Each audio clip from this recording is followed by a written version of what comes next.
আমরা ভাবি মানুষই অনেক পুরনো সভ্যতা তৈরি করেছে, কিন্তু পৃথিবীতে এমন জীব আছে যারা হাজার নয়, কয়েক হাজার বছর ধরে বেঁচে আছে।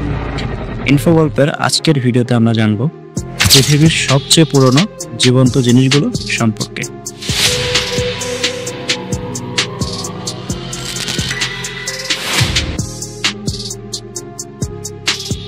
ক্যালিফোর্নিয়ার হোয়াইট মাউন্টেনে দাঁড়িয়ে আছে এক প্রাচীন গাছ, যার নাম ম্যাথুসেলা ট্রি।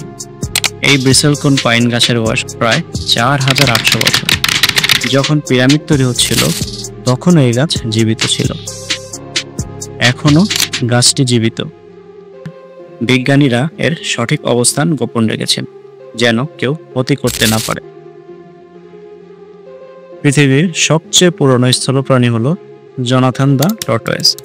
এই কচ্ছপের জন্ম 1832 সালে, মানে এখন তার বয়স প্রায় 190 বছর। 1832 সালে জন্ম নেওয়া জোনাথন দেখেছে 2 বিশ্বযুদ্ধ, মানুষের চাঁদে অবতরণ এবং ইন্টারনেটের বিপ্লব।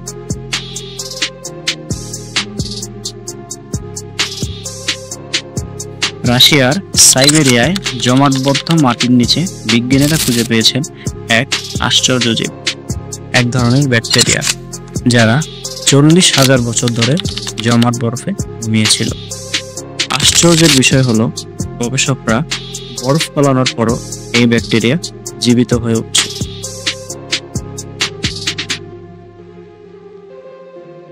আমেরিকার ইউটা অঙ্গরাজ্যে রয়েছে পান্ডো ফরেস্ট।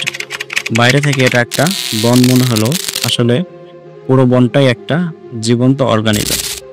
সব গাছের শিকড় একে অপরের সাথে যুক্ত। এই জীবের বয়স প্রায় 80,000 বছর। এটাকেই ধরা হয় পৃথিবীর সবচেয়ে পুরনো এবং সবচেয়ে বড় জীবন্ত অর্গানিজম।